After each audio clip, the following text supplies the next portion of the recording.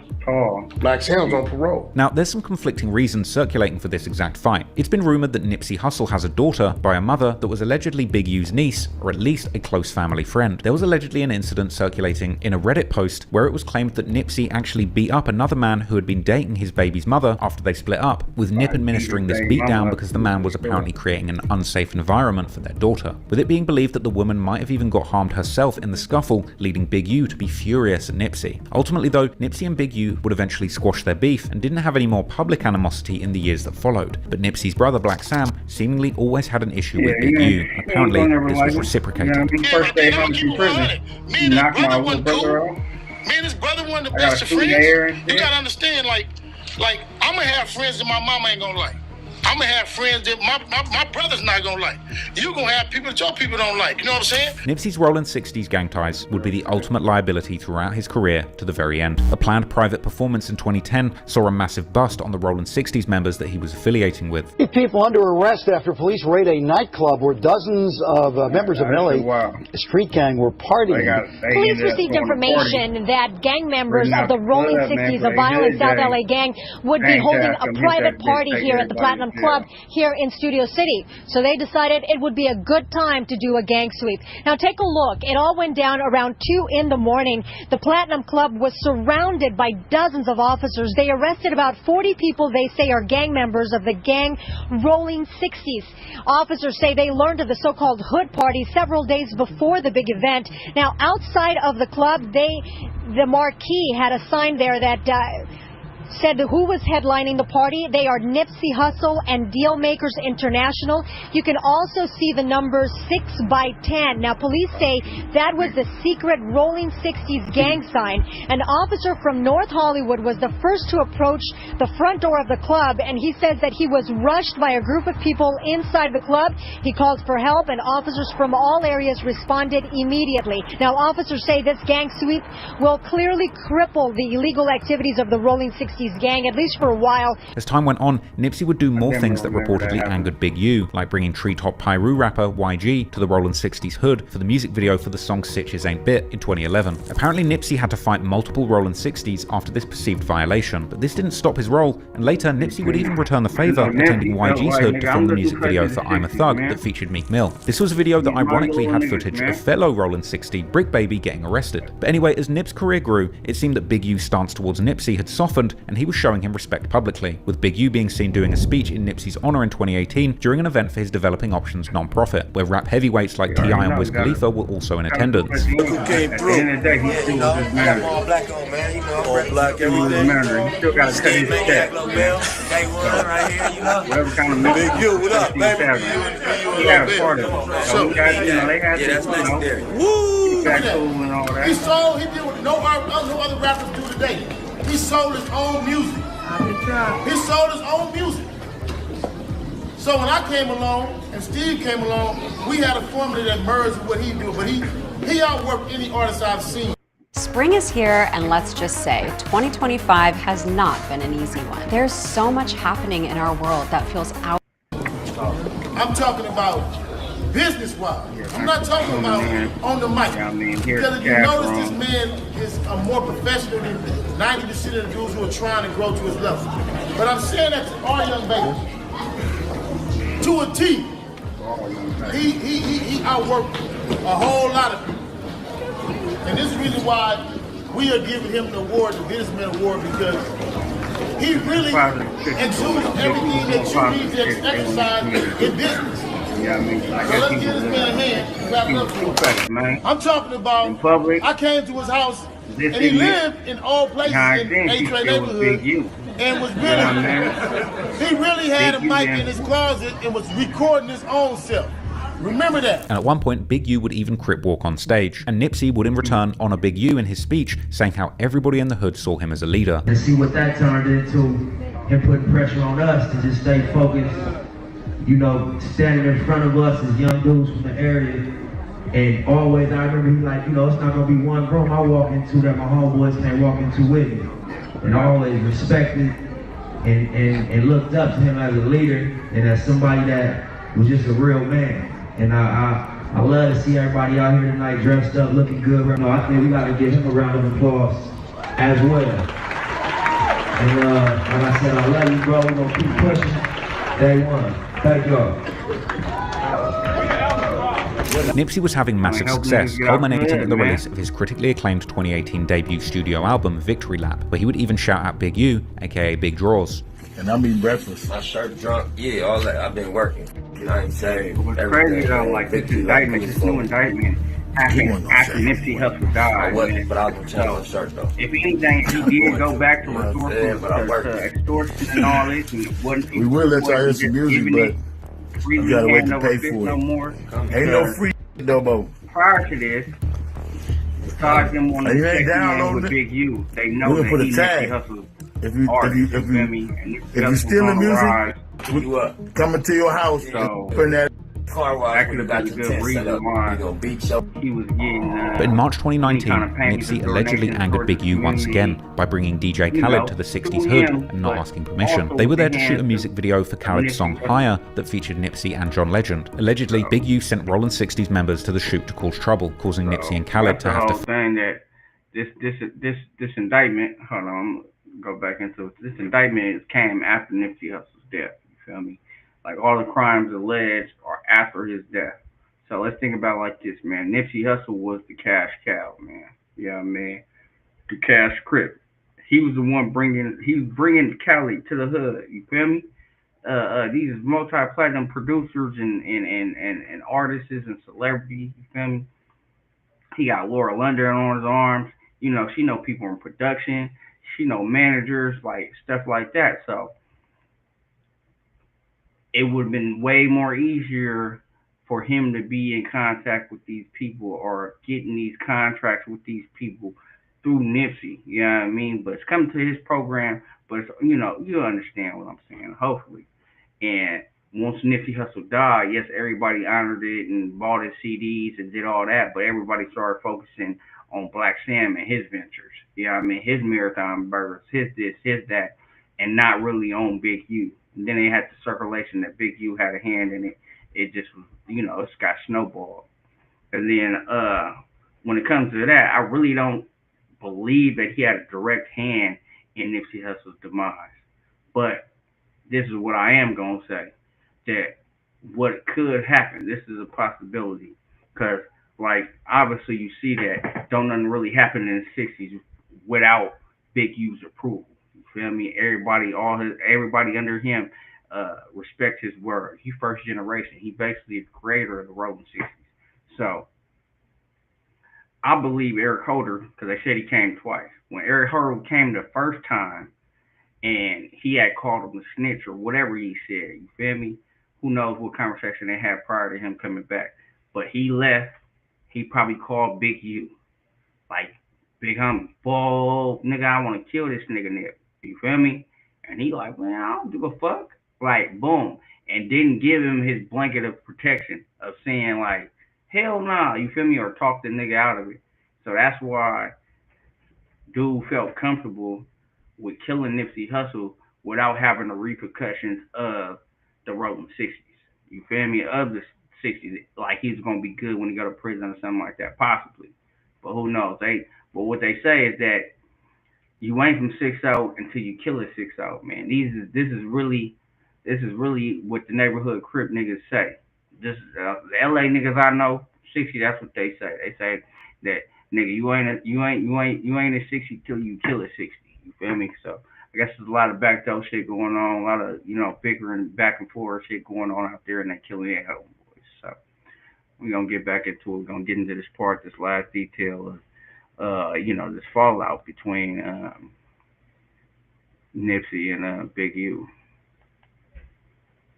Nipsey allegedly angered Big U once again by bringing DJ Khaled to the 60's hood and not asking permission. They were there to shoot a music video for Khaled's song Higher that featured Nipsey and John Legend. Allegedly, Big U sent Rollin 60's members to the shoot to cause trouble, causing Nipsey and Khaled to have to finish the shoot in a parking lot. TMZ, on the other hand, claimed from their sources at the video shoot that Nipsey had seemingly received threats on his life before the shoot had even taken place, and that he was apparently prepared with an exceptionally large security team. They would also claim that it was actually during the filming at the parking structure in Inglewood where Nipsey's team were concerned about somebody in the local bloods coming to kill him. Some people online would also claim that Big U was actually cool with Nipsey at this time, but it was really a bunch of younger Rollin 60's members that just wanted to rob DJ Khaled, causing trouble, with there also being reports of some friction between some Rollin 60's and Inglewood blood members that might have caused some tension at the shoot. Nipsey's brother, Black Sam, would later develop an option.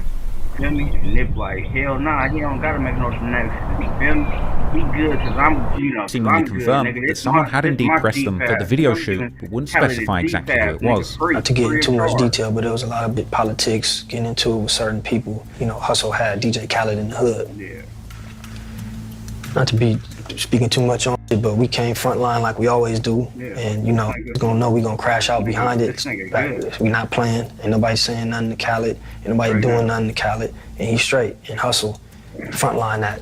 And, you know, we felt like certain people didn't like that. But whatever the case, only a few days later, Nipsey would tragically be gunned down in front of his Marathon clothing store in the Rollin 60's hood, less than a mile away from Big U's childhood stomping grounds on Arlington Avenue. Nipsey was gunned down by a man named Eric Holder, known in the streets as a fellow member of the Rollin 60's who was allegedly mad at Nipsey for accusing him of being a snitch. Eric Holder is also an old close friend of one of the other names mentioned in the new R.I.C.O case, the rapper and No Jumper host Brick Baby, real name Zaire Mitchell, another 60 that uses the moniker as a street name. That day he got put on, we came up with the name. That was like a name that was really made for him. But he can't come in and be big.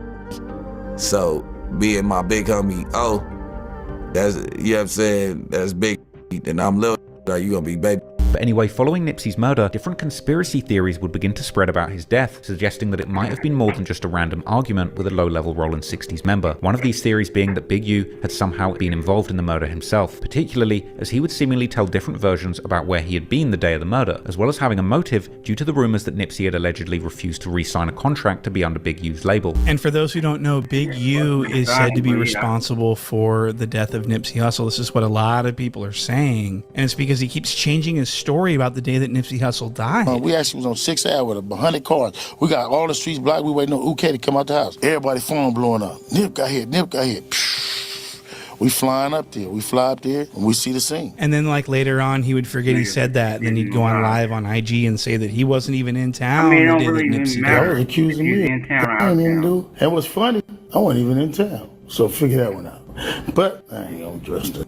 And Nipsey Hussle was signed to Big U, to Big U's record label, and that contract was due to be up, and Nipsey Hussle wasn't going to re-sign, so that provided motive. Okay, I signed into it. It was signed to a 10-year production contract, which started in 2009, which would end in 2019. Crazy. Big U reportedly also didn't attend Nipsey's funeral, and an IG Live sometime after the murder would appear to show Big U laughing when somebody commented justice for Nip, and going on to say that people are waiting for him to do an interview. For the big Black Sam. He didn't go to the Black Sam. He probably wasn't invited. Yeah, him and Black Sam didn't like each other. What you waiting on? You got to tell me what you waiting on. Yeah, my mama broke you with justice for them. But now him laughing, it could, because I know y'all heard the story about Eric. You did. You did. However, the day after Nipsey was killed, Big U would post what seemed to be a heartfelt tribute to Nipsey, with a caption that said how hurt he was at the news, whilst also interestingly pointing out that the last time... Let's pause it. Let's see what he said. Okay, Big U. Nipsey Hussle. While he was with us, and he gave it back, this was, and in fact, one of the kids... Oh, fuck. I got this stupid ass thing in the way. Hold on. Let me see if I can get a clear shot of this shit. Caption that said, there we go.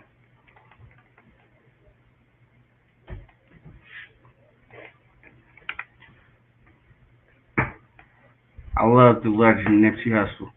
While he was with us and he gave it back. This was in fact one of my kids who took it to another level. This one hurt very, very bad. And it's just wrong on every level. Nip will forever live on in his body of work. His words and music shows his continued growth into leadership and ownership of the moment. We only have each other for the day. Make sure you give love while your family is standing. We just talked about doing a school together 3 days ago while he was at DJ Khaled video shoot in the hood. His work was never finished, always giving back. I'm hurt at this time as is the hood. Allah/God blessing on all of us. So that seemed like it's genuine. But you see where it said giving back. He's always giving back. So that's putting money in his pockets, man. So let's keep looking. And then this is the This is the Suge Knight narrative with Tupac. Same shit where everybody alleged that Tupac wanted to leave, you feel me? And Suge Knight had him killed, you know what I mean, before he couldn't get out that contract. we already know that since he still was under contract to him when that music was released, any proceeds or profits coming from that music is going directly to Suge Knight, or in this case, Big U. And you know the marathon or the victory lap, man, that shit ended up going like 4 times, 5 times platinum or something. So Big U definitely got, you know, he had a good payday out of that shit, man. Good payday. You feel me? But like I said, this man, he did seemingly change his life, or, you know, tried to keep his hands clean to the most part. He still used fear and intimidation to enact what he wanted, but he had success with raising his son. I mean, I'm pretty sure he's still from the neighborhood, but he with the LA Chargers, man. You know what I mean? Started from his youth group at Developing Options, through high school, through college, and then into the NFL, man. That seemed like a successful job, you feel me? And, you know, raising the youth coming from it's your own son, but yeah, somebody from his program ended up in the NFL. So, let's get to the last part. It's only a little bit left on this.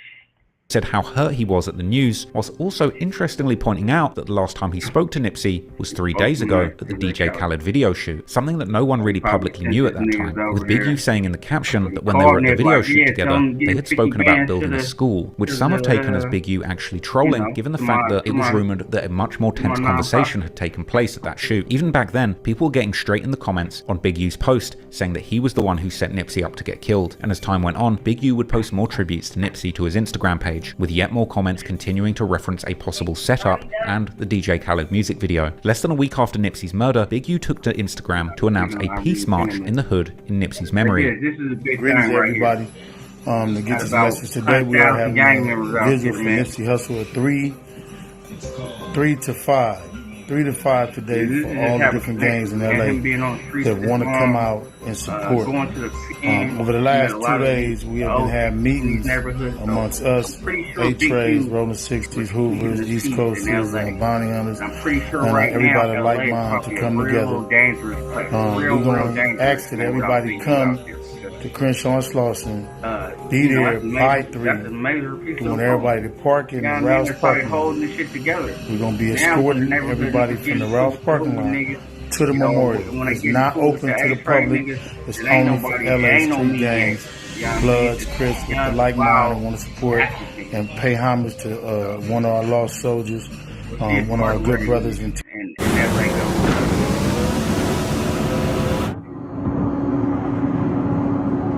teachers and leaders. So it's open from 3 to 5. 3 to 5. And this indeed went ahead. Over a year after Nipsey was killed, Big U proudly showed off that he had met and recorded a podcast with DJ Khaled and Fat Joe, posting a video where he seemed to be very happy to be with DJ Khaled, specifically with Khaled returning the love and shouting out Big U. I love Big U. There you go. And clips were posted by Big U's label, Unique Music, with captions saying that they miss Nipsey. After Nipsey's death, there was a post on Unique Music's Instagram page claiming that Big U was the person who had introduced Nipsey to the world, but people in the comments would continue to claim that Big U was responsible for what happened, once again suggesting that Nipsey was set up by Big U for trying to leave him behind. After Nipsey's death, Big U posted Nipsey, along with references to his Unique label, numerous times, including one ominous post where he put up a video of Nipsey saying that he can't follow other people, they should be following him. Blind can't lead the blind, bro. Somebody gotta have a vision. Yes, sir. You gotta follow who got the vision. You know what I'm saying? So if you stuck on stupid, I ain't gonna judge you or have no disrespect for you, but I'm gonna be over here. Yeah, and I'm not gonna follow you or take heed to your opinion. You're gonna have to follow what I'm doing. I heard and that. After a while, that way of thinking versus this way of thinking, more people lean toward this way because of the results. In the 2025 indictment, it was claimed that in a monitored conversation, Big U even suggested that he was the biggest Rollin 60 member ever, specifically saying that he was bigger than Nipsey Hussle. But despite the passing years, the rumours of Big U's involvement never went away, and people online would continue to speculate endlessly about potential conspiracy surrounding Nipsey's passing. Big U would comment on the rumours directly on numerous occasions, like in a 2022 No Jumper appearance, where he said that he was just associated with the murder of Nipsey because he's a very famous Rollin 60's member, and suggesting that he had a great relationship with Nipsey, and people are just spreading the rumor for money and clout. Like how we was beefing when all his songs, every album he put out, since we had the so-called altercation, he shouted me out. However, in 2024, Nipsey's brother Black Sam would do a podcast with Big Boy, alluding to someone being sent to kill Nipsey, rather than this just being an isolated crash out. It is random as what you already know the public thought it was. That narrative gonna run though. Nip seen somebody, Eric and talked, and Older came out and said that nigga sent me. He already got convicted, You know what so I mean? He would have tried to, if he was trying to go get a deal. for you know what I me, mean? He gonna take without everybody going down. into too many details. So for me, he felt Basically, that nigga, he felt like that nigga was, he was a peon. he was supposed to to do a job, or somebody sent him or whatever. It just don't make no sense. It's not random, you know. It's gonna come to the light. Luce Cannon, a former ally of Big U and one of the co-defendants in the upcoming case, actually revealed on No Jumper that Big U had told him Nipsey was dead before it even happened, with Luce Cannon saying that Big U had prior knowledge of Nipsey's death before it all went down, mentioning on the phone to him, which led him to call Nipsey Hussle moments before the shooting took place. He FaceTimed me. So he FaceTimed me and stuff like that. He was like, Nipsey just got killed. I'm like, 6-0. I didn't hear that. So I hang up with him. I called Nipsey and I'm like, Nipsey, what's up? He was like, oh, what's up with it? Nipsey answered. Nipsey answered. He answered the phone. And I was like, I love you, cuz, or whatever like that. Did you tell him the call you just got? Or you didn't even mention it? I didn't mention it. Don't make no sense. It's not random, you know. It's going 6-0. I didn't hear that. So I hang up.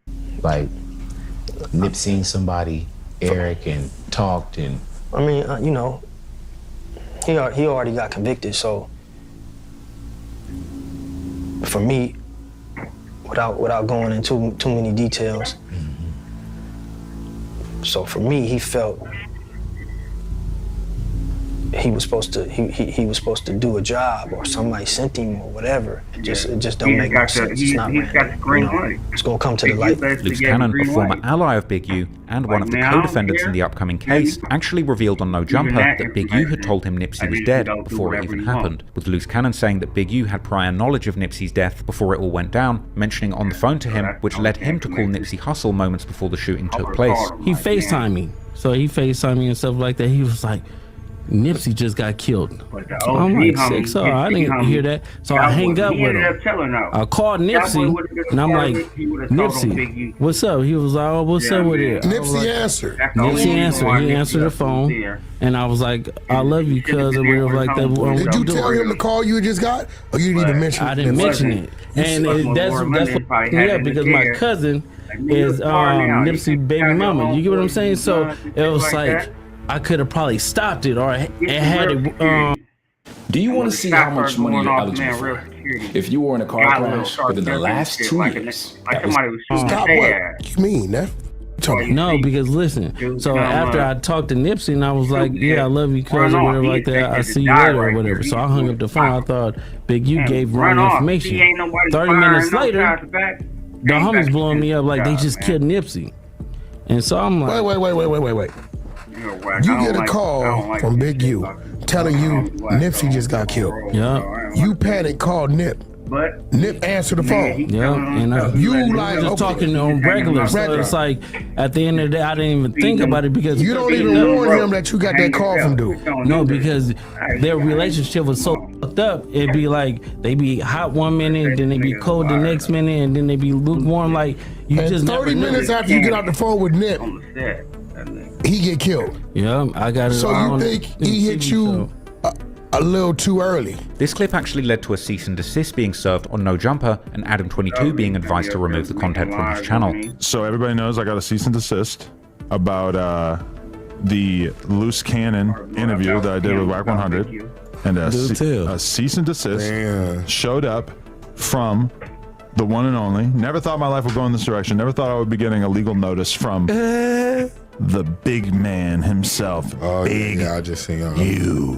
Big U said he ain't feeling that Big shit. Lucifer. Big Is that a diss? I think that's a whack term. I don't want to say that. So from our perspective, we have decided to back away from this. This is not a narrative that I was really interested in pushing in the first place. The idea that Big U had any sort of, criminal doings in his adult life, or that, that he was involved with anything with Nipsey. This is not something I ever really bought in on. It was kind of a surprise to me that it got trotted out on the podcast. I don't have to make this kind of statement about why we decided to remove it or whatever, but you know, I did ultimately make the decision to take it down. Interestingly though, when the 2025 criminal complaint dropped, it would turn out that Luce Cannon wasn't just anybody claiming Big U's involvement, but he was in fact an alleged former enforcer for Big U, conducting robberies on his behalf as part of an extortion racket, later described by the criminal complaint as Big U Enterprises. But even more crazy, even before the criminal complaint revealed these bombshell allegations, Luce Cannon would openly tell stories about these robberies that he did for Big U on the No Doubt podcast for the whole world to hear.